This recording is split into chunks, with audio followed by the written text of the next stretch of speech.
পানির ন্যায্য হিস্সা ও মহাপরিকল্পনা বাস্তবায়নের দাবিতে তিস্তা পারে 2 দিনের নদী রক্ষা কর্মসূচি। 11টি পয়েন্টে জড়ো হচ্ছে লাখো মানুষ। জমি জায়গা যেটা আছে তিস্তা বান্ধন হলে সবার উপকার হবে। অনেক সম্পত্তি আমার এই নদীর, আমার অনেক কষ্ট।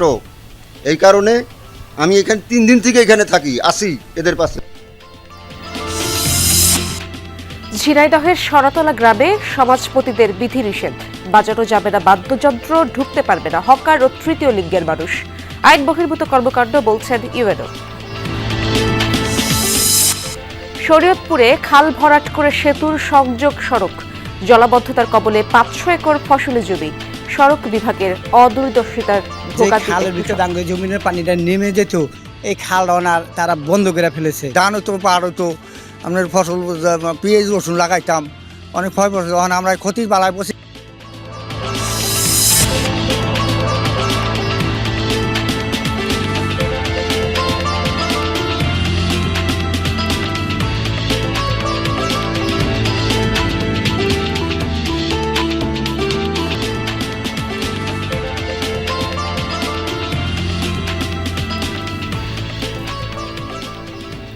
আমন্ত্রণ সংবাদ সারা দেশে আপনাদের সঙ্গে আছি আমি ইশরাত জাহান।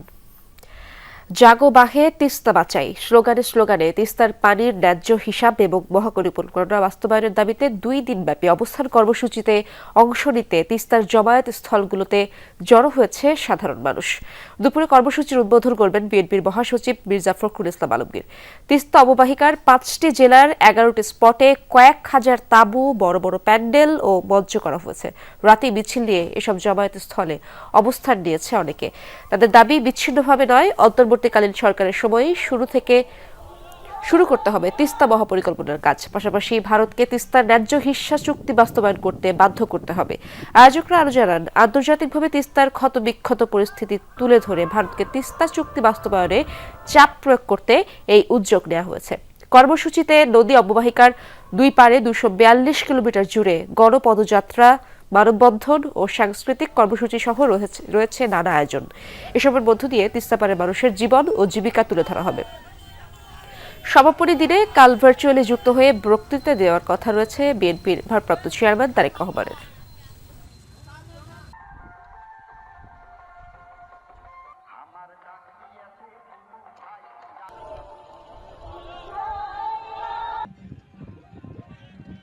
আমরা তিস্তা মহাপরিকল্পনা বাস্তবায়নের উদ্দেশ্যে আসছি। অলরেডি আমাদের নেতাকর্মীরা আসা শুরু হয়ে গেছে।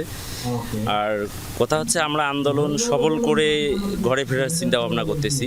জমি জায়গা যেটা আছে তিস্তা বান্ধন হলে সবার উপকার হবে। এই জন্য আমরা এখানে আসছি। 4 বের বাড়িটা ভাঙি গেল, বা অনেক সম্পত্তি আমার এই নদীর, আমার অনেক কষ্ট। এই কারণে আমি এখানে 3 দিন থেকে এখানে থাকি, আসি এদের পাশে। আমরা এই দাবি আদায়ের জন্য আমরা বিভিন্ন সাংস্কৃতিক অনুষ্ঠান থেকে শুরু করে ক্রীড়া বিনোদন এবং রাত্রে আমরা মশাল জ্বালিয়ে আমরা অবস্থান করব। এই সকল আমাদের কর্মসূচি আছে। দর্শক, তিস্তায় অবস্থান কর্মসূচির বিস্তারিত খবরাখবর জানবো সহকর্মীদের কাছ থেকে। শুরুতেই যেতে চাই লালমনিরহাটে, সেখানে আমার সহকর্মী সাইফুদ্দিন রবিন রয়েছেন, সেখানকার খবরাখবর জানবো। রবিন, বিএনপি মহাসচিব কি লালমনিরহাটে পৌঁছেছেন কিনা সে ব্যাপারে জানাবেন, এবং কর্মসূচির উদ্বোধন কখন নাগাদ হতে পারে সে ব্যাপারেও জানাবেন। ইশরাত, এখনও তিনি এসে পৌঁছাননি। দুপুর 2টা নাগাদ আসলে আনুষ্ঠানিকভাবে এই কর্মসূচি শুরু হওয়ার কথা রয়েছে। লাগাতার কর্মসূচি, 48 ঘন্টা যে কর্মসূচি, তিস্তার পানির ন্যায্য হিস্সা এবং তিস্তা মহাপরিকল্পনা বাস্তবায়নের দাবিতে তিস্তা নদী রক্ষা আন্দোলনের ব্যানারে যে কর্মসূচিটি, কিন্তু আনুষ্ঠানিকভাবে উদ্বোধনের আগেই বলা চলে নানান আয়োজন আসলে শুরু হয়ে গেছে। আবার পেছনে এই যে ভিড়টা দেখছেন, এখানে একটি প্যান্ডেলে মূলত চলছে এই মুহূর্তে সেমিনার, এই তিস্তা সংক্রান্ত সেমিনার, যেখানটায় আলোচকরা আলোচনা করছেন মূলত এই সংক্রান্ত জটিলতাটা বা তিস্তা চুক্তি বাস্তবায়ন আসলে কতটা জরুরি এই অঞ্চলে মানুষের জন্য, সেই তিস্তা চুক্তির অতীত ইতিহাস, তিস্তা নদীর সংকট এবং আগামী সম্ভাবনা এবং সাধারণ মানুষের দুর্ভোগ, বা রংপুর অঞ্চলের বা উত্তরাঞ্চলের গোটা জনপদের মানুষ আসলে কিভাবে এই তিস্তা নদী দ্বারা ক্ষতিগ্রস্ত হচ্ছে ঠিক এই মুহূর্তটায় অসম পানি বন্টনের কারণে, সেই বিষয়গুলি আসলে এই সেমিনারে আলোচনা হচ্ছে। এর বাইরে যদি বলতে চাই, দূর দূরান্ত থেকে মানুষ আসছেন, অনেকে ব্যাগেজ নিয়ে আসছেন। এই কারণে যে 48 ঘন্টা যে যেহেতু লাগাতার কর্মসূচি, এখানেই যে তাঁবু গতকাল থেকে আসলে তৈরি করা হয়েছে সেগুলোতে তারা রাত্রি যাপন করবেন। টানা কর্মসূচির মধ্যে সমাবেশ যেমনটি মহাসচিব এসে উদ্বোধন করবেন, ঠিক তেমনি চলবে পালাগান, নাটিকা গম্ভীরা, নানান ধরনের আয়োজন, যে আয়োজনের মধ্য দিয়ে সাধারণ মানুষের প্রান্তিক এই মানুষগুলোর দাবি যেমন উত্থাপিত হবে, তাদের জীবনমান, জীবনযাপন সেসবের সঙ্গে তিস্তার সম্পৃক্ততার চিত্রটা যেভাবে ফুটে তোলার চেষ্টা হবে, ঠিক তেমনি আগামীকাল যে সমাপনী সমাবেশে বা সমাপনী আয়োজনে যেখানটা বক্তব্য দিবেন বিএনপির ভারপ্রাপ্ত চেয়ারম্যান তারেক রহমান, সেটির জন্য এক ধরনের অপেক্ষা। এবং টানা 2 দিনের এই কর্মসূচির মধ্য দিয়ে উত্তরের জনপদ থেকে আরও একবার উত্থাপিত হলো দীর্ঘদিনের সেই দাবি, তিস্তার পানির ন্যায্য হিস্সা এবং তিস্তা মহাপরিকল্পনা বাস্তবায়ন, যার মধ্য দিয়ে গোটা অঞ্চলের জীবনমানেরই ব্যাপক ধরনের ইতিবাচক পরিবর্তন ঘটতে পারে। পরবর্তী খবরাখবরগুলো আপনার কাছ থেকে জেনে নেব রবিন, আপনি সেখানে থাকুন। আমরা এবার যেতে চাই নীলফামারীতে। তিস্তা ব্যারেজ পয়েন্টে রয়েছেন আমার সহকর্মী মাহমুদ রাফিন, তিনি আমার সাথে যুক্ত আছেন। রাফিন, জনসমাগম সেখানে কেমন হয়েছে, কি দেখছেন এবং দিনভর কি কি কর্মসূচি রাখা হয়েছে?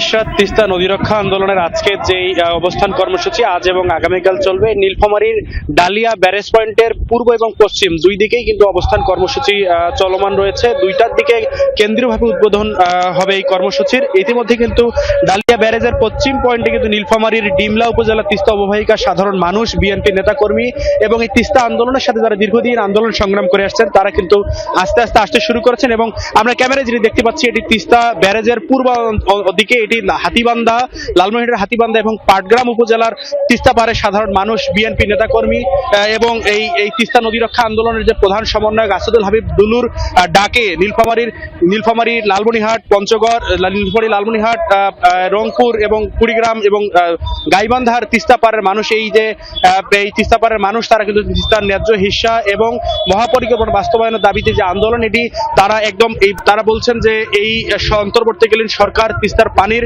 ন্যায্য হিস্যার দাবিতে যেন ভারতের সাথে তারা যে যৌথ নদী কমিশনের মাধ্যমে এবং অন্তর্বর্তীকালীন সরকার মন্ত্রী পর্যায়ে যে মিটিং রয়েছে, বিভিন্ন নদীর যে ফোরাম রয়েছে, সেটি তারা আলাপ আলোচনার মাধ্যমে তিস্তা নদীর পানির ন্যায্য হিস্সা নিয়ে আসুক। ধন্যবাদ আপনাকে রাফিন, সেখানকার খবর আপনি জানাচ্ছিলেন। মুন্সিগঞ্জের শ্রীনগরে ঢাকা মাওয়া এক্সপ্রেসওয়েতে পরপর 5টি যানের সংঘর্ষ হয়েছে, এতে আহত অন্তত 20 জন। হাইওয়ে পুলিশ জানায় সকাল 7:30টার দিকে এক্সপ্রেসওয়ের কামরাখোলা এলাকায় ঢাকামুখী লেনে একটি পিকআপকে পেছন থেকে কাভার্ড ভ্যান ধাক্কা দিলে দুর্ঘটনা ঘটে। এ সময় একই লেনে পেছনে আসা 2টি বাস সহ অপর আরেকটি যান পরপর পেছন থেকে সংঘর্ষের ঘটনা ঘটে। এতে দুমড়ে মুচড়ে যায় 2টি যাত্রীবাহী বাস ও কাভার্ড ভ্যানের সামনের অংশ। আহতদের উদ্ধার করে হাসপাতালে নেয় ফায়ার সার্ভিস। এদের মধ্যে একজনের অবস্থা আশঙ্কাজনক। দুর্ঘটনার কারণে এক্সপ্রেসওয়েতে কিছু সময় যান চলাচল ব্যাহত হয়। ঘন কুয়াশার কারণেই এই দুর্ঘটনা ঘটেছে বলে প্রাথমিকভাবে ধারণা করা হচ্ছে।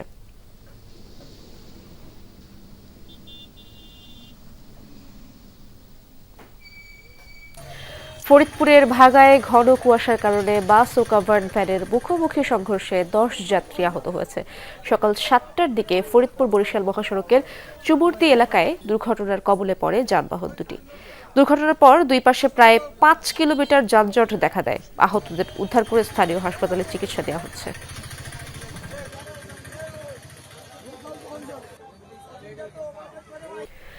গ্রামে বাজানো যাবে না কোনো বাদ্যযন্ত্র, প্রবেশ নিষেধ হকার ও তৃতীয় লিঙ্গের মানুষের। সম্প্রতি ঝিনাইদহের হরিণাকুণ্ডর একটি গ্রামে এমন বিধিনিষেধ জারি করে নোটিশ জানিয়েছেন গ্রামের সমাজপতিরা।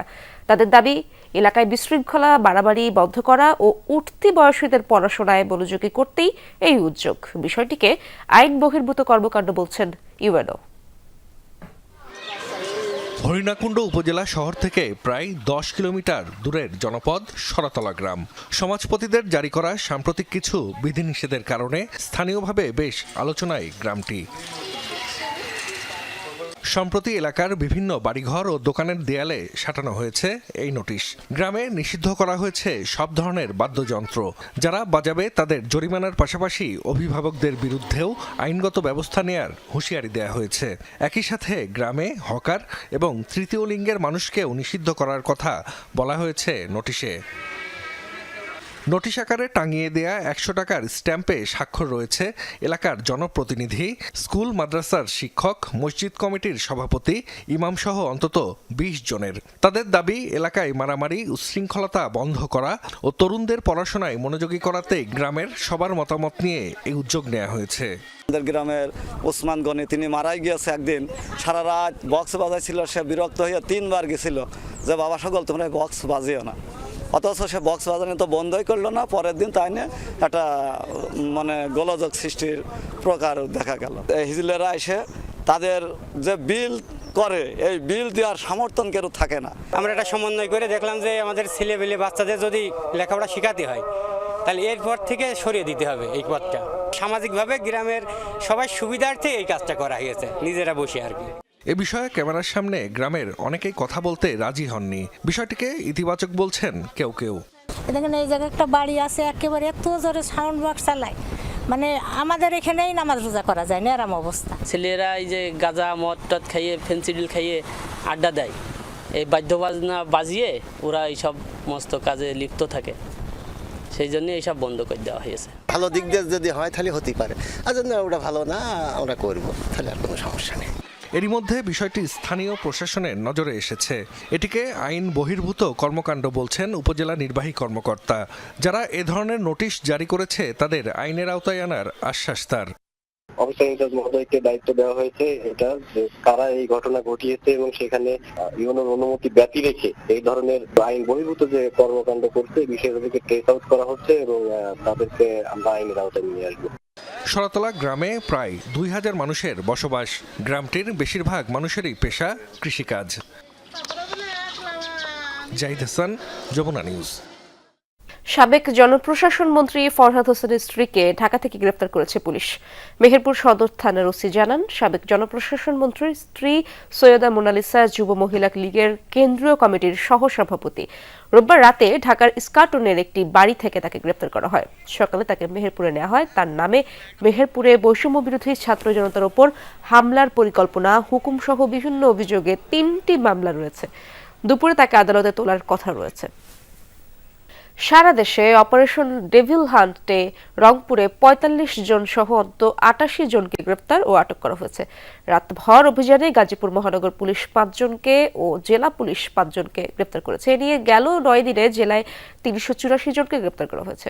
রংপুর মহানগরীতে 2 জন সহ বিভাগের 8 জেলা থেকে মোট 43 জনকে গ্রেপ্তার করেছে পুলিশ। বিভাগে অভিযান শুরুর পর থেকে 294 জনকে গ্রেপ্তার করেছে পুলিশ।